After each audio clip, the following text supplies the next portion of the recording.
Hello there, Scott Johnson here. It's time to talk about Diablo 3, The Reaper of Souls. So I got the game the other night, same time the rest of you did. Was it midnight on Monday? Well, for East Coasters, it was midnight on Monday, but for me, I think it was 10 o'clock. And, I don't need to wear these. No gunners for this. Anyway, got Reaper of Souls, installed it immediately. A little bit of background on my time with the game previous to this. I did play the beta. And I didn't play too much of it because whenever I get a beta, I play it for a little while and then I stop because I want to wait for the full game to get here. Anyway, it finally got here and I'm going to tell you my impressions so far of what I think of Diablo 3, the Reaper of Souls. It's just Reaper of Souls. There's no "the" in front of it, right? Yeah, just Reaper of Souls. I'm going to tell you what I thought about it from beginning to end of Act 5 and the beginning of Adventure Mode and what I think about the game in general. So here you go. Let's talk about the new act. I think the new act is good. I think that the story could have been a little more epic. Certainly the ending could have been more epic. Essentially the ending is just kind of, no spoilers here, but it's not much more than the Diablo fight. You kind of fight death and then if you win, things kind of end. I'm not really giving much away here because there really isn't anything to give away here. Another thing that disappointed me about the act is it didn't have interstitial pre-rendered cutscenes. We have some of that cool papyrus paper semi-translucent 3D thing they did in Diablo 3, but not near enough of the kind of stuff I love to see from Blizzard, which is that pre-rendered stuff. It's a small quibble. I don't know if we should even expect that for an expansion like this, but I could have used more. The tone and feel of everything in Act 5 is good. I like where we go. West March is, in particular, very dark and nasty and kind of awful, and that's good in a Diablo game, so I like that. I think that the new creatures and different mobs that you fight are also very cool. And that stuff was fine. No problem. It's just you get to the end and you're kind of like, eh. But maybe that's not the important part of the end anyway, and we'll get to that in a minute. I like that some of the monsters seem to be smarter more quickly. That's a stupid way to say that. They move faster, and they tend to do things like some of them will kind of kite around you, and you have to kind of do a lot more aiming if you're a ranged class.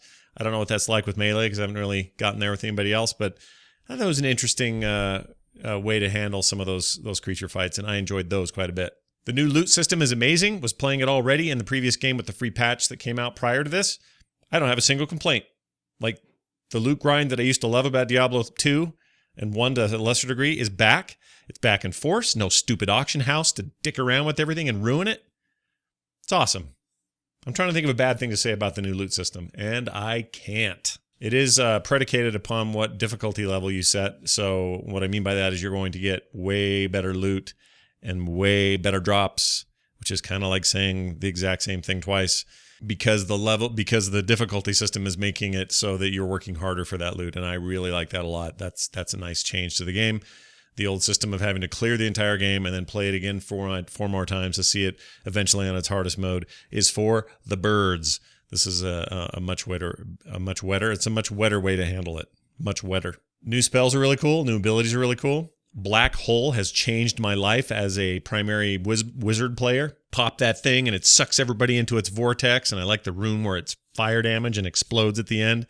Nothing quite like that. Can actually get some of the little models in the game, some of the creature models, to fly up toward the camera into your face. How badass is that? Generally, though, that new stuff seems good to me, and I'm glad they included, at least for me, a major new spell that I could grow through my final levels to 70. Which, by the way, the game has levels to 70 now. Did you know? That, of course, does not include Paragon, which happens after the 70. Paragon levels, look it up, it's on the internet. I really like the new Crusader character class.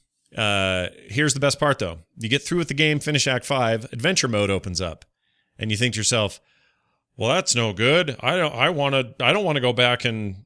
That's good for my current character that has all my levels and stuff, but I don't want to go back and start a brand new guy, this brand new Crusader, and take him all the way through the story again just to get to Adventure Mode. Oh, no. You can take him raw out of his mother's womb straight into the battlefield and start doing Adventure Mode with him or any other character you have. So you never, as much as I enjoyed the story, don't get me wrong, playing it 4 times through, though, starting to wane on me a little bit. It's a good story. If you haven't played it, you have to play it. In fact, to unlock Adventure Mode, you have to do it at least once, get all the way through Act 5. And that's totally worth it. But once you're done, nobody ever has to do that again. They can just hang out and kill stuff in Adventure Mode. Think of Adventure Mode like Endgame for Diablo. Quests, kind of randomized.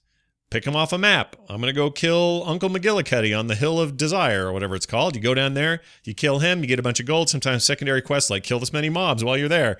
That stuff's awesome. It's totally rad. And I'm all in on adventure mode, my favorite thing about this expansion. I'm only having a couple little issues. Aside from some letdown in the story, I'm having some slowdown, which is weird. I've got top-end stuff in this computer, and even the beta, I don't think, had weird performance stuff. I'm sure it'll get patched, and maybe other people are noticing this. Maybe I just need to do some stuff with drivers or tweaks or whatever.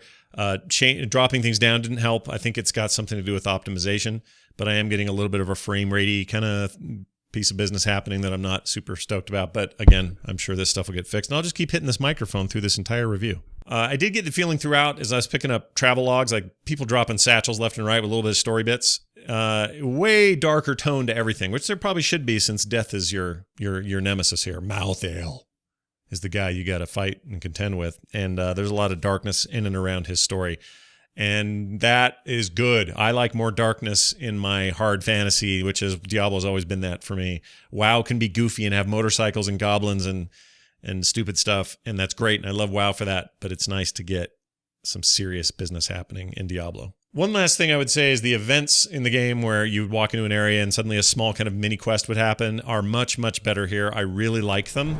Long ago, this weapon was used to bring down a mighty siege beast and its demon master. Even now, the device maintains its power. Sadly, the weapon now attacks us as well as our enemies.